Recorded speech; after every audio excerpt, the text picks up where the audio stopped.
entonces habíamos quedado pendientes con lo que conoces acerca del parte médico de Hernán Calderón el día martes que llega hasta la clínica alemana. Adelante.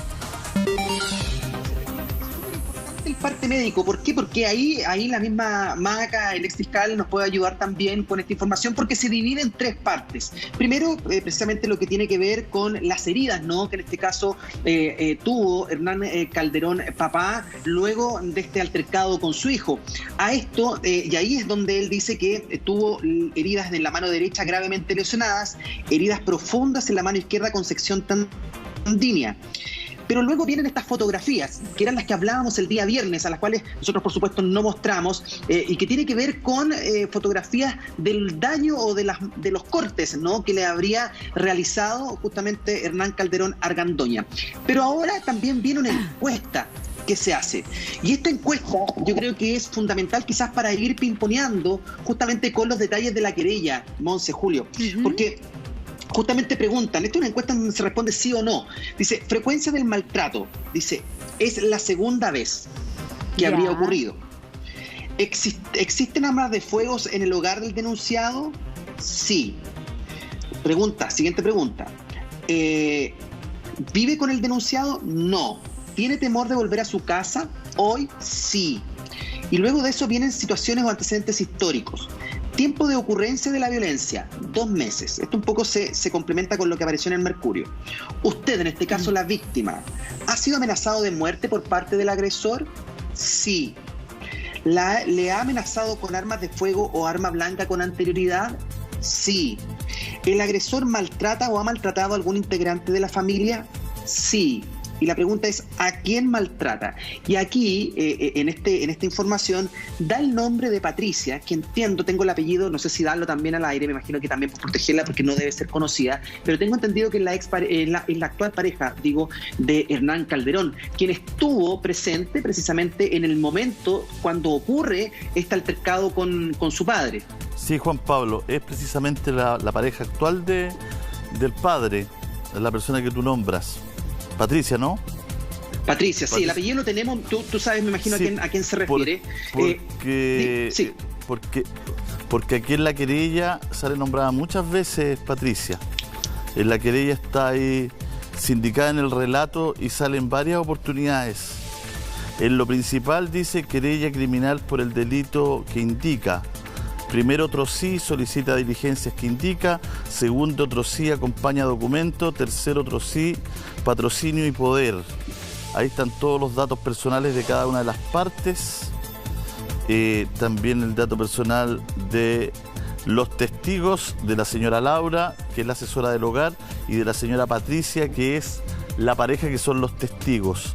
Mira, voy a saltarme las partes de donde se individualizan las personas y voy a leer un poquito para que se vea el tenor de la querella. ¿Te parece, Monse? Así es, dele adelante. A ver, esta es la querella, esto está en Poder Judicial, ¿ah? El día 11 de agosto de 2020, siendo las 16 horas aproximadamente, mi hijo Hernán Calderón Argandoña, ¿no es cierto?, concurrió hasta mi domicilio ubicado en tanto, departamento tanto, Las Condes. Y tras engañar a la asesora del hogar, la señora Laura Inés Vidal, sosteniendo que venía a retirar parte de sus pertenencias, intentó ingresar al departamento. Doña Laura trató de detenerlo, gritándole asustada, no, Hernancito, usted no puede entrar al departamento. A lo que el querellado respondió, me importa un genital masculino, vengo a hablar con mi papá. Ingresando por la fuerza al domicilio. Él ya no vivía en este lugar desde el 5 de junio. Sigo leyendo la querella. En ese momento, ante el ruido que se producía y sabiendo que se trataba de mi hijo, que me había agredido reiteradamente en el pasado, como relataré más adelante, me acerqué al hall de entrada y le dije, Hernán, basta, está la Pati, refiriéndome a mi pareja, para que intentara guardar compostura, ante lo cual él me dice, mejor que esté, contigo quería hablar, increpando a mi pareja, doña Patricia Lorena Ramírez, diciendo, mira con el de tu madre, con el que está ahí, tanto, son puras groserías. En ese momento, y antes de que pudiera responderle, el imputado Hernán Calderón Argandoña se abalanza sobre mí con golpes de puños y pies. Ante lo anterior, doña Patricia, intentando frenar el ataque, se interpone entre los dos, diciéndole a mi hijo: Hernán, cálmate, cálmate. En estas circunstancias, Hernán Calderón Argandoña, para sacarla de al medio, la empuja botándola al piso, golpeándose ella la cabeza en una mesa de arrimo. Yo no podía creer lo que veía. Mientras intento ayudarle, mi hijo vuelve al ataque en mi contra, profiriéndome múltiples puñetazos hasta que finalmente logra arrojarme al piso. En esas condiciones, doña Patricia, que se encontraba incorporada, se percata que el querellado Hernán Calderón Argandoña saca un cuchillo con hoja curva de su bolsillo derecho del pantalón, ante lo que comienza a gritar: Hernán sacó un cuchillo, sacó un cuchillo. Y aquí viene todo el relato de... es bien crudo. Esta es la querella, yo entré a Poder Judicial, es una querella pública, tiene 10 páginas. Este es el relato del momento en que entra Hernán Calderón, hijo todo, y ahora está que saca este cuchillo. No sé si puedo seguir leyendo. Así es, entonces, estamos en pantalla con la información que salió ayer en el Mercurio, donde la declaración judicial de Hernán Calderón relata un ataque previo que habría sufrido por parte de su hijo, y justamente con una pistola, con un arma. Y Julio César estaba leyendo la querella que fue interpuesta ya anoche, tarde, y que hoy día ya es de conocimiento público en el Poder Judicial, y habíamos quedado, Julio, de seguir leyendo entonces algunos párrafos relevantes. Quedamos en que Hernán Calderón hijo saca un cuchillo, entonces doña Patricia Ramírez grita: Hernán sacó un cuchillo, sacó un cuchillo. En ese momento mi hijo, empuñando el cuchillo que había traído previamente y que guardaba en su pantalón, me ataca de frente, intentando apuñalarme en el estómago, fallando solo por mi reacción, dándome el ataque en mi antebrazo izquierdo, mientras me gritaba: ahora sí que te voy a matar, maldito CTM. Vaya a ver tanto, como ahora sí te mato. No estoy diciendo las groserías, digamos, ¿sí? Ante la agresión me abalancé sobre él, tomándolo por la cintura para intentar sacarlo del domicilio. Momento en que el victimario logra apuñalarme nuevamente, esta vez en la mano derecha. Ante lo cual, doña Patricia Ramírez le grita: Hernán, para, vas a matar a tu papá. Mientras yo continuaba intentando sacarlo del departamento, llegando a la puerta de entrada, la cual se encontraba entreabierta, manteniéndose el forcejeo. Acto seguido, ambos caímos al piso, quedando los dos boca abajo, con los pies al interior del departamento y el torso en el pasillo del edificio. Hernán Calderón Argandoña sobre mí. El querellado, al encontrarse con la mitad de su cuerpo sobre mí, ser más alto, más pesado que el suscrito, además de más joven, como es lógico, procede a inmovilizar mi mano derecha con su mano izquierda, y con su mano derecha, en la que continuaba sosteniendo el cuchillo, procede a apuñalar múltiples veces mi mano derecha, gritando: te voy a matar, CTM. De esa forma siguió intentando desgarrar la mayor cantidad de tejido posible de mi mano, con el fin, asumo, dado el movimiento y su acción, de amputarla. Durante todo el episodio yo pedí ayuda y que llamaran a carabineros, ante lo cual la asesora del hogar, doña Laura Vidal, llama al conserje, quien dio aviso a la policía para posteriormente gritar: ya vienen los carabineros, ya vienen los carabineros. Debido a todo el alboroto, dos maestros que trabajaban reparando el departamento del frente salieron del domicilio y, al ser testigos del forcejeo, gritan: ¿qué está pasando aquí? El victimario, viendo la presencia de tantas personas y percatándose de la pronta presencia de carabineros, huyó del lugar, llevándose el arma, dejando abandonada solo la funda, tomando el ascensor del edificio para huir. hubiera yo pensado que todo lo anterior era un acto de descontrol de los múltiples que he debido enfrentar junto a mi hijo a lo largo de su vida, incluso con las graves consecuencias que tiene para mí mi salud.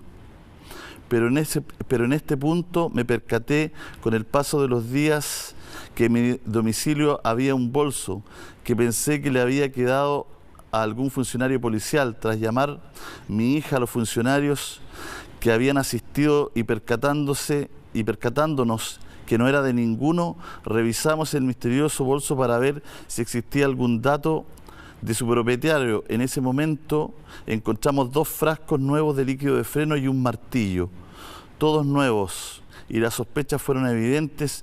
Pensé que podría ser de mi hijo y revisamos las cámaras del edificio. En el ascensor existe una cámara y hay otras en el estacionamiento. Gracias a ello pude apreciar que al ingresar mi hijo al edificio portaba el bolso al que he hecho alusión, cosa que explicaré luego, puesto que lo más impactante para mí es el hecho que se le aprecia cuando se retira. Después de haberme apuñalado, yo esperaba ver a un hijo a lo menos afligido por la gravedad de los hechos, nada más distante de la imagen que aparece en el que él primero se mira a un espejo del ascensor, luego posa mostrando las manchas de mi sangre sobre su ropa y procede a tomar una fotografía de sí mismo con su trofeo, mi sangre en sus brazos, y luego parece enviar la fotografía a alguien como si reportara su labor. Después de eso, chuta, vamos a... ¿Tenís, Juan Pablo, la querella tú, no? Mi teléfono se me pega. Después de eso... Oye, pero qué cosa más impactante, Julio César, hasta el minuto. Decir, acá hay cámaras de seguridad en el ascensor, supuestamente, y eso lo vio, si es todo verdad lo que señala Hernán Calderón, eso él lo vio en revisión de cámaras de seguridad que hizo algunos días después del ataque con cuchillo. Seguimos con Juan Pablo, tú tienes la querella, no te escuchamos, a ver. Aquí está, te paso al tiro.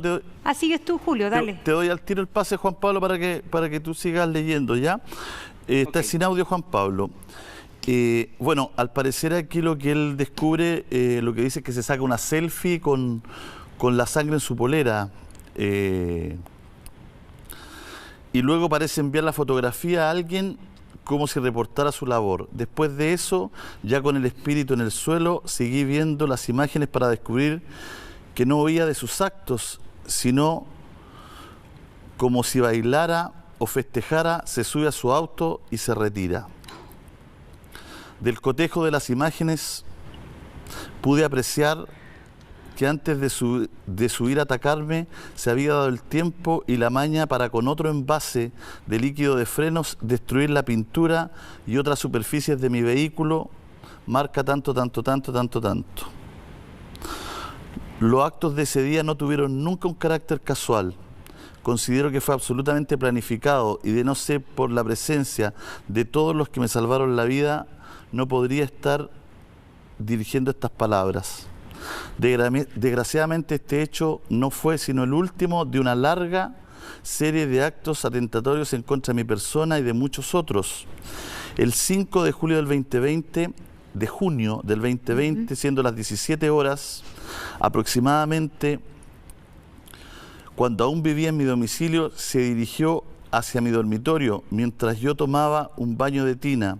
En esas circunstancias me dice mi hijo: oye, necesito hablar contigo.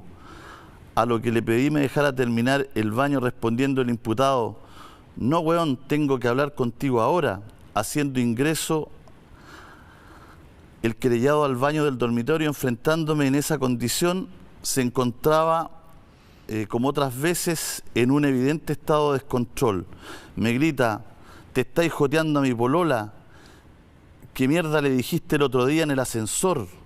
Al mismo tiempo que sacaba una de sus pistolas de su espalda, enfrentándome mientras yo intentaba salir de la tina y cubrirme el cuerpo con una toalla.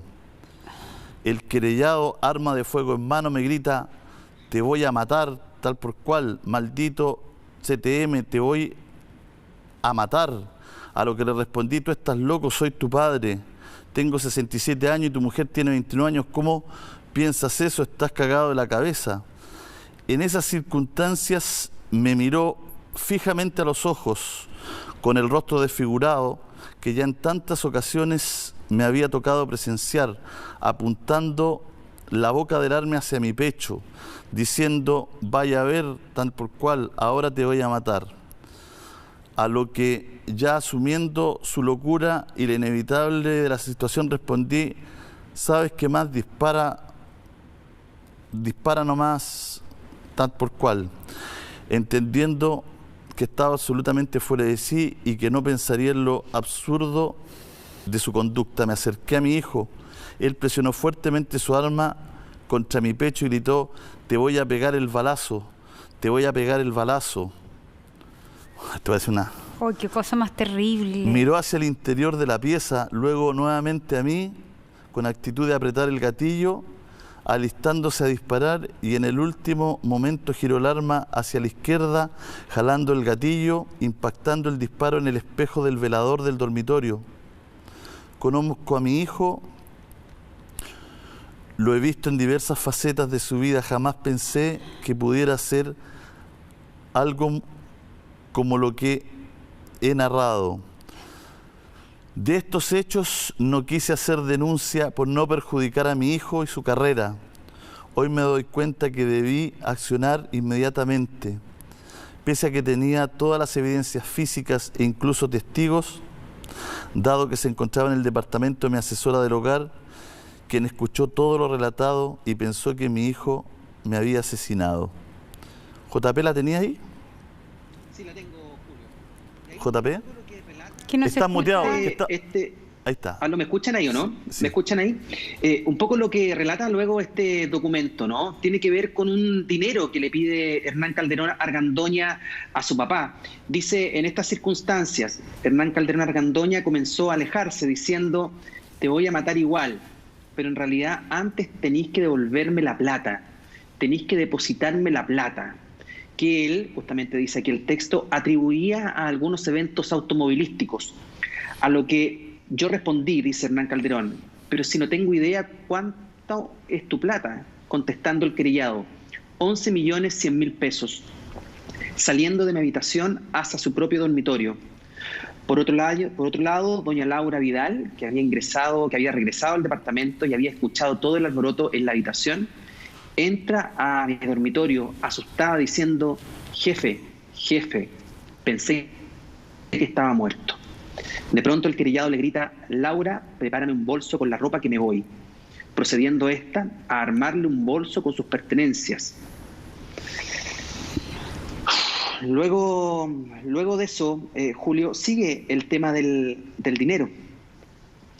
Que esto habría ocurrido precisamente el día 6 de junio. Dice, el día 6 de junio ingresó al departamento nuevamente, pensando inmediatamente en mi dormitorio, gritando, ¿me transferiste mi plata? A lo que le respondí diciendo que no sabía justamente del monto que hablaba. 11.100.000 pesos. Le dije que no le podía dar esa suma, por lo que el límite de transferencia solamente eran 5 millones, dice el texto, como máximo por día. A lo que me dijo, me da lo mismo, tú verás cómo lo así, pero tienes que transferirme mi plata ahora. Para evitar un conflicto mayor, dado que había pasado previamente, decidí transferir el dinero. Y le dije que la transferencia, pensando que eso lo calmaría. Él abandonó mi dormitorio, dirigiéndose a lo que fue su pieza para armar un bolso con ropa, señalándole a la asesora, vengo a buscar la plata, ¿dónde está tal por cual? En ese momento el querellado se percató de la presencia de más de 7 ternos de mi propiedad y procede a destruirlos utilizando un arma blanca que llevaba consigo, del tipo mariposa y hoja recta. Acto seguido, el querellado regresa a mi habitación diciendo, ¿me transferiste mi plata? Lo que le respondí afirmativamente. Sin embargo, al retirarse del dormitorio, en lugar de dirigirse hacia la salida del domicilio, ingresa al sector del living comedor, haciendo uso una vez más del arma que llevaba consigo de tipo mariposa. Procede a rajar todos los cuadros que adornaban el lugar de extremo a extremo, dejándolos en estado inservible. Al percatarme de lo que estaba pasando, le grito preguntando qué estaba haciendo.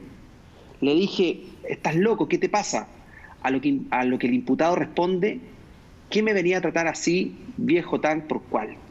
Mientras procedía a tomar diversas vasijas y floreros que se encontraban en la mesa del living, arrojándolas violentamente por los aires contra la mesa del vidrio del comedor, y la lámpara de lágrimas suspendida encima, destruyendo todo. Me es claro que esa siempre fue su intención. En la ocasión previa no lo hizo por esperar que le depositara este dinero que él requería, a dar rienda suelta a sus planes. Lo tomé por el hombro diciendo, ¿qué te pasa? Cálmate, te vas de mi casa. Momento en el cual mi hijo arremete en mi contra con múltiples golpes de puño, impactándome en mi ojo derecho en diversas oportunidades, finalmente derribándome sobre el sillón. Dice, yo estaba consciente del arma blanca que mi hijo mantenía en su poder y decidí no responder a las golpizas. Julio. Bueno, ahí está, estamos leyendo la querella, estamos leyendo el proceso, la querella que ya está en el Poder Judicial, nosotros la hemos bajado del Poder Judicial, esto es un documento público, esta es la querella de una de las partes, son 10 páginas donde está todo el relato y los relatos anteriores, esto está firmado por don Hernán Rodolfo Calderón Salinas y por don Reinerio Dagoberto García de la Pastora Zavala. Esas son las firmas que están bajo esta situación. Juan Pablo, tú puedes seguir porque yo estoy con la letra muy chica ya y no... Mira, te voy a entregar un dato. ¿Sí? Me acaba de llegar la querella de Hernán Calderón Argandoña, ¿ya? Para quizás hacer para sopesar, ¿no? Lo que de alguna manera, cuál fue el relato de Hernán Calderón, papá, y también el relato de Hernán Calderón Argandoña. Sería extraordinario, Juan Pablito. Tengo ambos, ¿te parece? Juan Pablo, sería extraordinario que tú buscaras en la querella ahora del hijo la respuesta, ¿no es cierto? Bueno, aquí están, vamos a ver, tener las dos versiones. Ya Juan Pablo tiene la otra querella también. Tenemos también la otra querella, la del hijo, la tenemos acá. Vamos a leer aquello también. Tú lo puedes ver en el compu, Juan Pablo está leyendo, lo puedes tener en el compu, nosotros tenemos el teléfono aquí con la letra minúscula, entonces... Tengo anteojo en el otro estudio, Luchito. Estábamos leyendo la querella que ya entrega un poco detalles de la versión de Hernán Calderón padre. Hay una querella interpuesta también, que Juan Pablo estaba hablando de ella y que no la vamos justamente a difundir, que es una querella interpuesta contra Hernán Calderón padre por parte de la novia, de la polola de Hernán hijo, ¿no, Juan Pablo?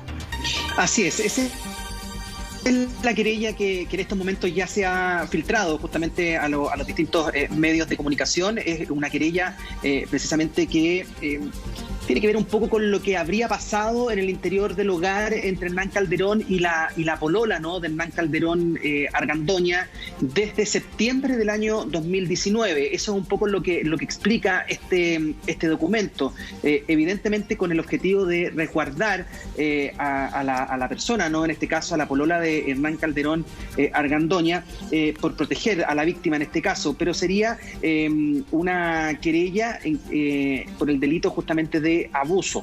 Eso es lo que justamente aparece en este documento, que ya es de conocimiento público, por lo menos a los distintos medios de comunicación.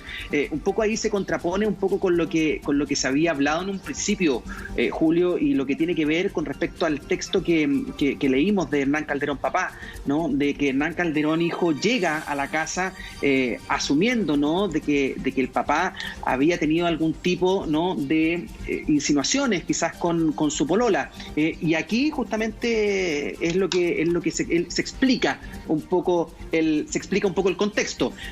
Solamente eso es lo que podemos contar, evidentemente por el objetivo de poder proteger en este caso a la víctima, que en este caso es la polola de Hernán Calderón Argandoña. Todo esto es supuesta víctima, supuesto. Todo esto es supuesto. Yo creo que lo único que no es supuesto, y se lo podemos preguntar al exfiscal también, son las heridas. Sí, aparentemente acá hay un parte médico, en ese sentido, todo el contexto, todas las circunstancias, pero cuando hay heridas y heridas entonces de consideración, como en este caso, ese hecho sí que es indesmentible, José Antonio. Claro, Montserrat, hay hechos bastante objetivos y uno de estos hechos es precisamente las lesiones que tiene Hernán Calderón y que sería la víctima en esta investigación. Estas heridas que tiene también, por cierto, deben ser compatibles con el arma cortante que usó la persona del imputado, y también se llevará a cabo una pericia de rigor para establecer en definitiva la gravedad de esas lesiones. Y aquí había una lesión muy importante, que es una lesión clásica, que fue descrita también por Juan Pablo, en el sentido que en el antebrazo tiene lesiones. Y cuando tú tienes lesiones en el antebrazo, claro, es una descripción básica y clásica de una lesión defensiva. Entonces, cuando el relato que entrega Hernán Calderón es compatible con estas lesiones que tiene, producto del arma cortante, y la actividad desplegada por el imputado para provocar un mal mayor, claro, aquí entonces uno va construyendo a partir de estos elementos objetivos y también las declaraciones en términos subjetivos, el caso que podría enfrentar hoy día Hernán Calderón, que es un caso eventualmente de parricidio frustrado. Si a esto sumamos la descripción que hace de episodios anteriores, donde efectivamente hay un disparo, que entiendo que también ese casquillo y esa bala están siendo periciadas por Carabineros de Chile. Eso, por cierto, que también da lugar a una configuración más subjetiva en términos de la configuración del delito que hoy día quiere imputar la Fiscalía. Y las diligencias que se realizaron en el domicilio del imputado con las incautaciones de las armas de fuego, por cierto que también se analizarán desde la perspectiva de la evidencia que entregó Hernán Calderón o que incautó la policía de este proyectil que fue encontrado en el lugar, y también seguramente pericias en relación con el lugar donde se dirigió ese proyectil y posteriormente la comparación con las armas de fuego que fueron incautadas en poder del imputado. Igual llama la atención en esta lectura de la querella que estábamos haciendo que los hechos de agresiones y violencia precedieron a lo ocurrido en el 11 de agosto. Y no solamente está narrado ahí cuando hay un disparo, finalmente una amenaza con arma de fuego y un disparo que daría contra la pared, ocurrido el 5 de junio, si no estoy mal, sino que días después de eso también hay otra agresión por parte de Hernán Hijo, supuestamente, todo en condicional lo vamos a poner porque está la querella presentada por el padre, pero estas agresiones no fueron denunciadas.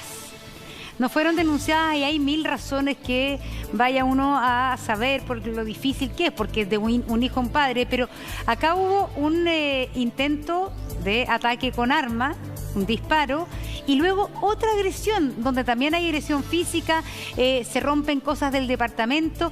Si no hubo denuncia en ese minuto, ¿estas circunstancias pasan a ser parte del proceso ahora, del actual proceso, de la actual querella, o no, José Antonio? ¿O ya no se pudieron comprobar, ya no se denunciaron a tiempo? Es que, mira, el hecho que tú no denuncies un delito en el momento en el cual ocurre no significa que ese delito no se vaya a configurar o se haya configurado. Lo que ocurre hoy día es que a través de este relato lo que está haciendo Hernán Calderón también es una suerte de denuncia de esos hechos que le afectaron en su oportunidad y que, por cierto, van a ser probablemente acumulados en esta investigación y deberán, cierto, ser demostrados, investigados, indagados por la policía y por la fiscalía. Por eso hablábamos que si hay un disparo en el departamento, bueno, tendrá que ubicarse la bala, que entiendo que la ubicaron ya, la están periciando para ver si es compatible con un arma de Hernán Calderón, imputado, y además ver, cierto, el lugar donde fue a dar ese disparo, ese proyectil, y, por cierto, las amenazas anteriores también, el contexto de las mismas, las declaraciones de su pareja, de su asesora del hogar, del conserje. Todo esto son elementos que podrán, cierto, ir construyendo nuevas imputaciones, pero lo que tenemos hoy día en términos más claros, precisos, determinados, cierto, pareciera ser que esta figura flagrante del delito que hoy día se está investigando. Lo demás viene a agravar, cierto, su responsabilidad y eventualmente denota esta cierta intencionalidad de la persona en el ataque que se produce. Lo mismo nos da cuenta esta otra querella que se interpone y que daría luces, a mi juicio, que estaríamos frente a una próxima presentación del imputado ante los tribunales, dado que ya esta presentación de la querella por parte de la polola implica en definitiva que se está armando su defensa para la presentación a los tribunales y enfrentar la formulación de cargos que hará el Ministerio Público.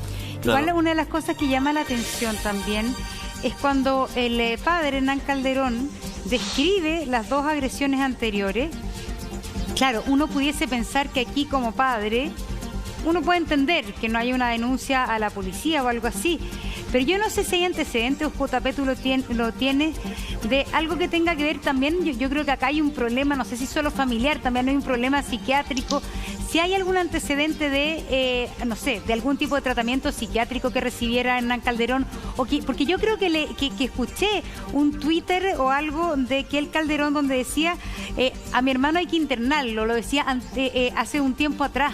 Yo no sé si estaba sobre la mesa también de la propia familia que Hernán Calderón hijo sufría de alguna manera estos problemas psicológicos, psiquiátricos, y que eso ameritaba una internación.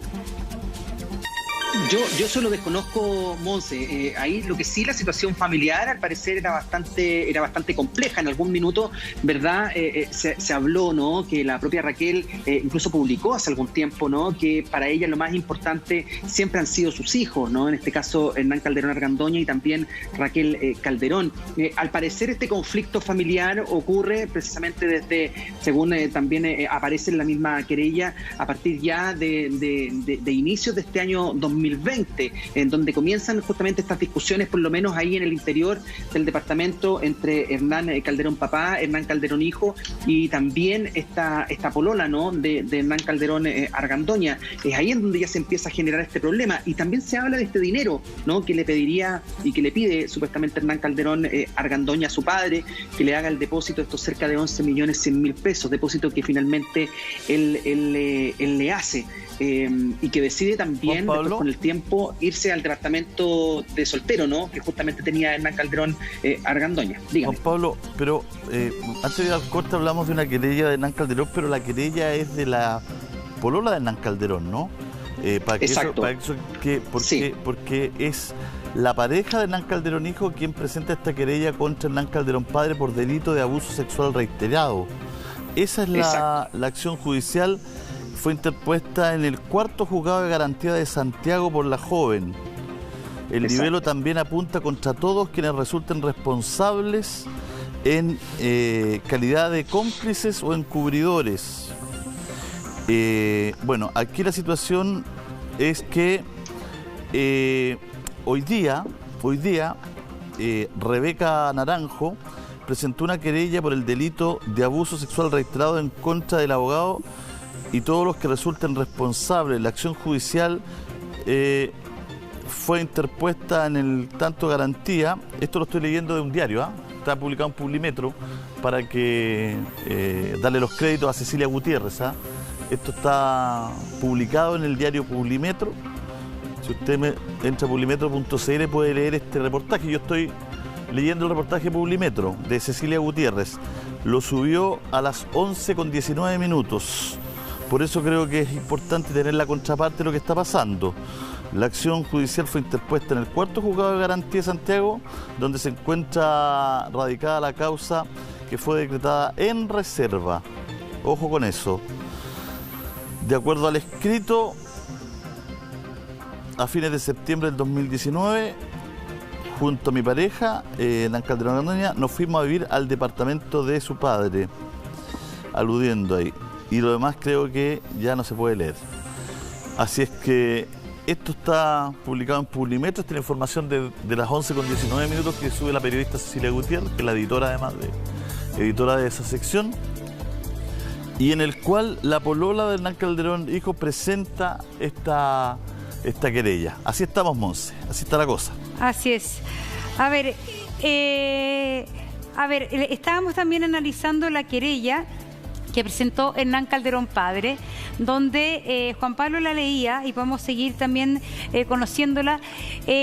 Relata con bastante detalle 2 episodios de mucha violencia, incluso de la amenaza de muerte con una pistola, un arma de fuego, que habría precedido en 2 meses. Esto fue 2 meses antes de justamente esto que ocurrió el martes pasado. Y yo no sé si, Juan Pablo, aún quedan datos relevantes que destacar de esta querella de Hernán Calderón padre. Exactamente. Esto es lo que la segunda parte que tú mencionas, Monse, es súper importante porque tiene que ver con un hecho que habría ocurrido el 6 de junio del 2020. Por eso se hablan de estos 2 meses. Y justamente en esta querella de Hernán Calderón papá, dice: yo estaba consciente del arma blanca que mi hijo mantenía en su poder. Decidí no responder a la golpiza para así no arriesgar mi vida, dice el padre, por lo que limité a cubrir mi rostro intentando protegerme, diciendo: estás loco, estás pegándole a tu padre, solo para continuar siendo agredido por mi hijo mientras me encontraba tendido en el sofá con diversos golpes de rodilla, apuntando a mi rostro y también recibiendo patadas con el pie derecho del victimario en la parte posterior izquierda de mi cabeza. En ese momento el imputado se aleja de mí para hacer uso de una vez más de su arma blanca, esta vez destruyendo otro grupo de cuadros. Entre paréntesis dice que era de su conocimiento que tenían un gran valor sentimental para mí por provenir de la casa de mis padres, que se encontraba en otro sector del comedor. Acto seguido, comenzó a tomar otros adornos de diversa índole, lanzándolos brutalmente una vez más contra la lámpara. Los hechos procedentes expuestos son constitutivos a lo menos de los delitos de parricidio frustrado, comenta justamente este texto. Ahí se relatan, ¿no?, los dos hechos. Lo ocurrido precisamente el martes pasado, ahí explica además por qué razón en ese minuto, cuando ocurre esto por primera vez el 6 de junio, ¿no?, porque él no habría querido hacer la denuncia precisamente para no afectar la carrera de su hijo y la imagen de su hijo, y obviamente como papá me imagino tratando de ayudarlo, pero finalmente estas agresiones volvieron o habrían vuelto justamente a ocurrir de acuerdo a lo que aparece ahí en el mismo texto.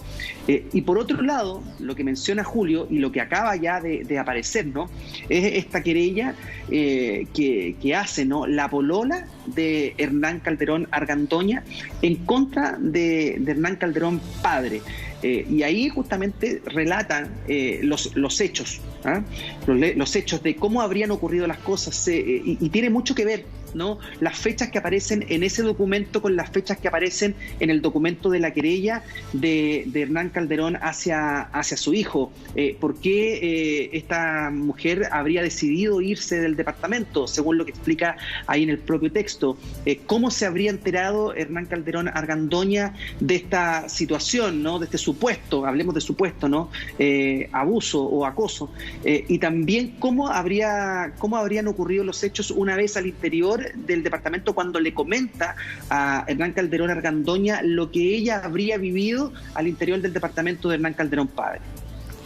Así es. Tengo una pregunta para José Antonio, también para Daniel. Bueno, acá también, hay una madre, ¿no es cierto? Una madre que, como hemos sabido, no ha querido hacer declaraciones ante la prensa.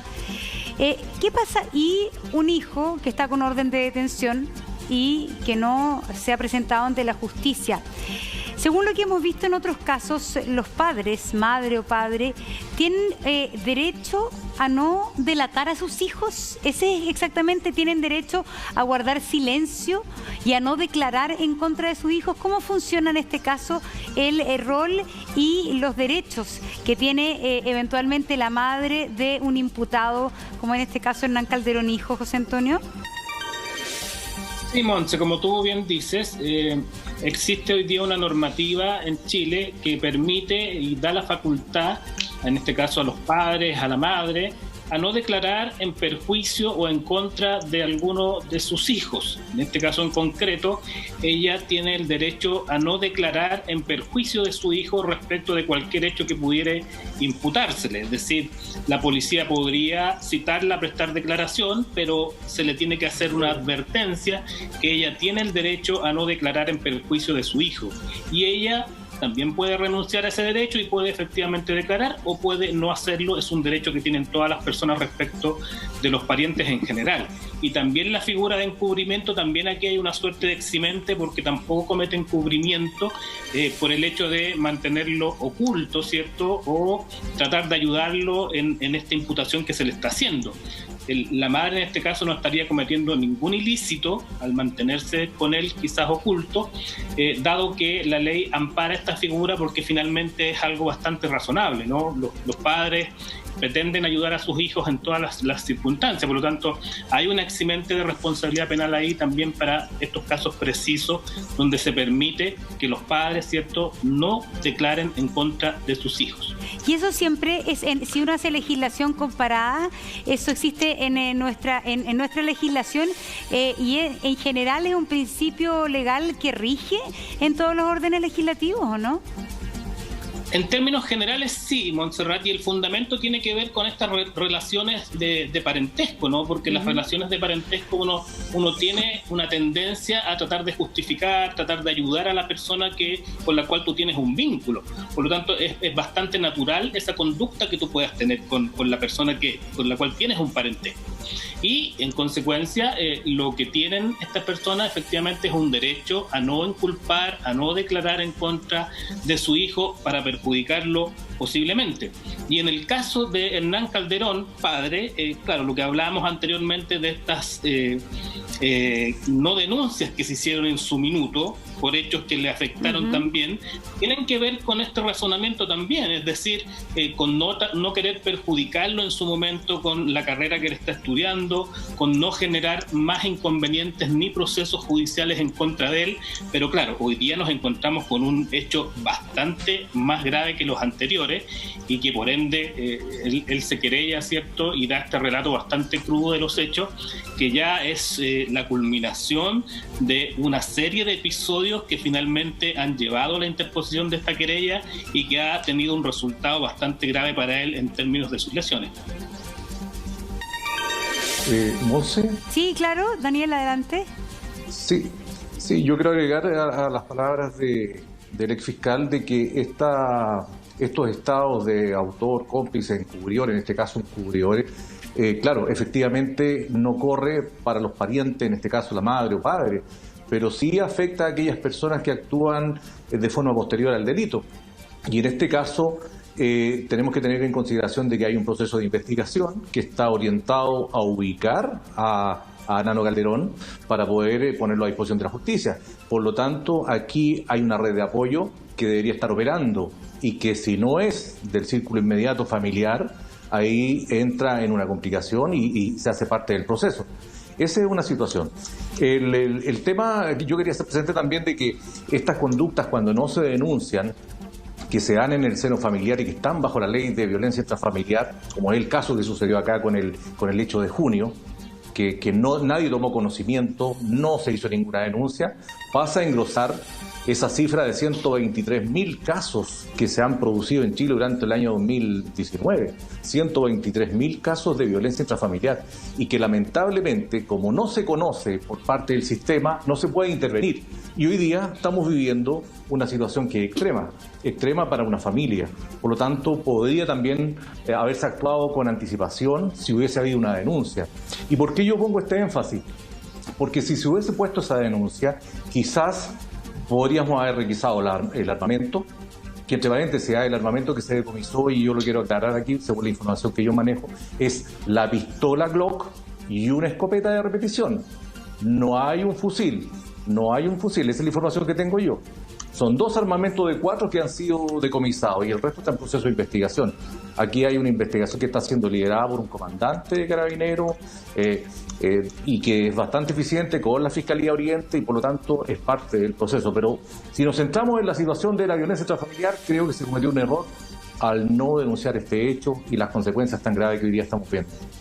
Bueno, me imagino que el fiscal, que se van a poner todas las cosas en la mesa, ¿cómo para que la gente entienda, para que todos entendamos, estas 2 querellas corren por veredas distintas, distintos fiscales, distintas policías, distintos grupos de investigación, o se unen en algún lado?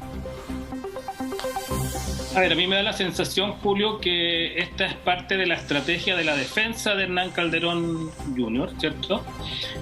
Porque tiende a evidenciar cuál habría sido la motivación que tuvo para actuar de esa forma, que nadie la justifica, ¿no? Pero tiene que ver con la explicación, creo yo, con la preparación que está haciendo su defensa para enfrentar los cargos, y por eso digo que muy probablemente tendremos noticias luego de su presentación, porque la interposición de esta esta querella, en cierta medida, a mi juicio, es parte de una estrategia, ¿cierto? Es parte de la versión que entregará Hernán Calderón, de la explicación, de la motivación, legítima o no, que él le puede entregar en ese minuto. Todos sabemos que no es legítima, pero él tendrá una explicación para aquello, y parte de la interposición de esta querella en contra de su padre, por parte de su polola, tiene que ver con esta estrategia de defensa. Y por eso creo que muy pronto se irá a presentar dando esta explicación. Probablemente va a declarar en la investigación también, porque eso es parte también de dar una colaboración al esclarecimiento de los hechos. Tiene que ver con su versión, entregar su versión, pero seguramente motivar una configuración de una circunstancia atenuante que le permita, ¿cierto?, ponderar al juez si efectivamente él va a enfrentar una penalidad importante, una penalidad efectiva de cumplimiento de cárcel o no. Por lo tanto, creo que efectivamente estas querellas, a tu pregunta, debieran investigarse de forma conjunta, ¿verdad? Porque son aristas derivadas de la misma causa. Igualmente las denuncias que no se hicieron anteriormente, las amenazas, las lesiones anteriores, este disparo también que hubo en su minuto, y los daños que también se describen. La verdad es que los daños también entre parientes están eximentes de responsabilidad penal, es decir, no hay configuración de delitos de daños entre parientes. Por lo tanto, estos supuestos daños que se pudieron haber provocado no tienen mayor relevancia penal. Ay, pero qué impresionante eso, José Antonio, ¿perdón? Porque no entiendo. Si llega, no sé, un hermano mío, un hijo mío y me destruye la casa con algo, ¿eso no es un delito? Lo mismo que le pasó, le destruyeron muebles, le tira una cosa contra la lámpara, etcétera. ¿Eso no está considerado un delito? Es que, Montserrat, mira, el fundamento que hay para que estos delitos que son considerados delitos menores, ¿no?, daños, defraudaciones, hurtos entre parientes, tiene que ver con un fundamento que penalmente no son relevantes, ¿no?, porque esto tiene que quedar en el seno familiar. Ahora, distinto es que esto se produzca en un contexto de violencia intrafamiliar. Claro. Por ejemplo, yo daño y amenazo en un contexto de violencia intrafamiliar. Ahí, por cierto, que tiene relevancia penal, ¿ya? En el contexto de la violencia intrafamiliar, por cierto, que son relevantes. Si se produce una discusión, te amenazan y ahí se destruyen enseres o algún cuadro, efectivamente, dentro de ese contexto tienen relevancia penal, porque la ley de violencia intrafamiliar los contempla así, en este contexto de violencia intrafamiliar, de la ley de violencia intrafamiliar. Claro, si es un daño común y corriente generado en otras circunstancias, no hay delito, no hay responsabilidad penal, por decirlo así. Ya, pero eso es importante, Daniel, entonces. Me gustaría hacer una pregunta. Sí, adelante. Que va en la relación de lo que está diciendo el exfiscal, porque tenemos dos hechos, el 1 de junio y el de agosto. Pero en el de junio la motivación es una deuda. Acá se está esgrimiendo, ¿cierto?, una conducta de tipo un abuso sexual. Ahora, la pregunta para el fiscal, independiente de la motivación que exista, el hecho en sí es uno solo, un parricidio frustrado. O sea, yo no sé cómo puede influir la estrategia de la defensa en el hecho puntual que es la última agresión. Claro, en el sentido, sí, efectivamente, eso no es un atenuante. El hecho que, tú lo decías un poco, José Antonio, influye en una pena menor el hecho que, por ejemplo, se comprobase que efectivamente hubo una situación de abuso, o son cosas que se ven por separado porque el parricidio frustrado ocurrió igual. Claro, Montserrat, el parricidio frustrado, según los antecedentes que hay, habría ocurrido igualmente, independiente de la justificación. Lo que yo digo es que estratégicamente él debe estar armando su defensa, y parte de esta defensa tiene que ver también con dar una explicación a la motivación que tuvo para actuar de esta manera, que no es legítima, pero él tiene que dar una versión y la está entregando precisamente a partir de esta interposición que no es personal, sino que es de su polola, pero me da toda la sensación que es parte de una estrategia en la cual también él se va a presentar ante los tribunales de justicia, muy probablemente va a prestar declaración en la investigación, también dando esta suerte de justificación en la misma, y también dando, por cierto, una dinámica probablemente muy distinta a la de su padre, porque seguramente la defensa también irá orientada a que no se haya configurado el parricidio frustrado y que se trate simplemente, y digo simplemente, de lesiones graves, que son en un contexto de violencia intrafamiliar que tienen una penalidad también elevada, un agravamiento de responsabilidad penal, pero que en ningún caso se asemejan a las penas de desaparecido frustrado. Pero una acusación de abuso sexual como motivación para el ataque, ¿es un atenuante o no? No, en ningún caso es un atenuante. Ya. En ningún caso es un atenuante. Lo que yo digo es que él va a tratar de explicar, ¿cierto?, cuál fue su motivación. Claro, pero eso... Y esa motivación, si bien no es legítima, él va a tratar de explicarlo de esta forma. Eso es lo que la duda que tenías, ¿no, Daniel? Sí, efectivamente. Eso, que la motivación, al final de cuentas, no va a tener relevancia cuando se vea el tipo penal. Eso es lo que yo quería establecer. Y efectivamente, aquí la relación consanguínea sí lo afecta desde el punto de vista penal, porque la pena es diferente. Julio, Julito está por ahí. Es que tú tienes más, parecer tienes más datos, o no sé si hay que leer algún otro segmento relevante de la querella. Es que yo estoy leyendo la otra querella, pero no podemos... No. Carmen Gloria, Mauricio, ¿es mayor de edad la persona?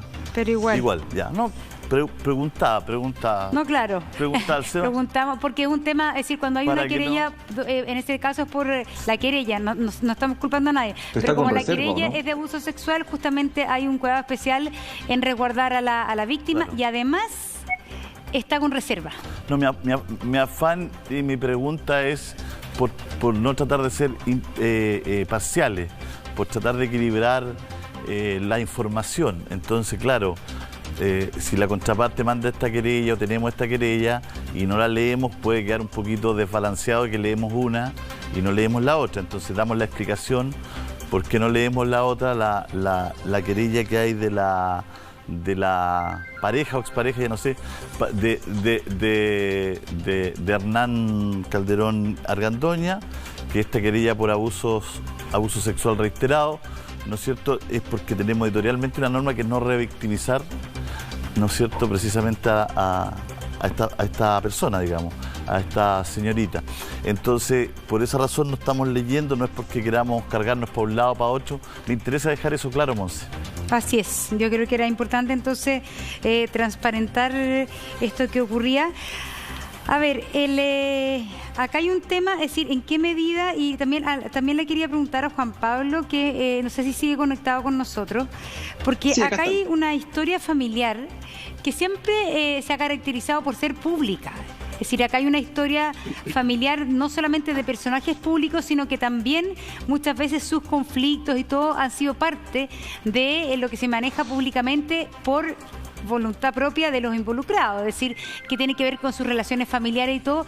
Y yo, la verdad que una cosa me perdí, porque en algún momento Hernán Calderón hijo, y lo vi ahora en los Instagram de antes, tenía las relaciones cortadas con su madre. Es decir, acá no hay una historia donde la madre sea siempre la que protege al hijo, sino que en un comienzo también la madre fue la que se separó del hijo, y el hijo esto lo publicó en redes sociales. Es así, ¿no es cierto? Y después entonces siempre ha sido el padre al que ha aparecido, al menos como el cercano al hijo, y esto viene a mostrarnos una cara muy distinta, o una situación muy distinta en la cual estaban las relaciones familiares. Claro, pero Monse, recordemos que hace algún tiempo también la propia Raquel Argandoña, me imagino que claro, por quizás de alguna manera esto, el que el hijo esté mucho más ligado con el papá. Recordemos que vivió mucho tiempo Hernán Calderón Argandoña en la casa de su padre, en la casa de Hernán Calderón, y que el Calderón en la casa de su mamá. Después cada uno evidentemente por su edad quisieron también independizarse. Hace algún tiempo la misma Raquel Argandoña publicó en su cuenta de Instagram una fotografía cuando Hernán Calderón Argandoña era más pequeño. No sé si la tenemos por ahí, y ahí es donde ella da un texto muy importante relacionado con la importancia, ¿no?, que tiene y que siempre ha tenido su hijo para ella. Es más, hoy día se nota más que nunca también el apoyo que le estaría brindando Raquel Argandoña a su hijo. Recordemos que el fin de semana, de acuerdo a la información que apareció, de que incluso Glamorama también lo comenta en sus páginas, Raquel Argandoña visitó el departamento de Hernán Calderón Argandoña. Al interior, al parecer, se encontraría todavía la polola de Hernán Calderón Argandoña. Y es ahí en donde ella dice, ya van a saber toda la verdad. Y a lo mejor la verdad se refería precisamente a esta querella que hoy día ya es pública, o por lo menos es reservada, pero ya es pública en algunos medios de comunicación, de la polola, ¿no?, de Hernán Calderón Argandoña en contra de Hernán Calderón papá. Entonces, a lo mejor por ahí también tiene mucho que ver eso. El texto, ¿verdad, Julio, que tú tuviste acceso también, habla, ¿no?, del momento en que, de ese día 11 de agosto, cuando ocurren los hechos en el departamento de Hernán Calderón papá, cómo Hernán Calderón Argandoña se entera, quizás también de manera directa, de esta supuesta situación que se vivió al interior, ¿no?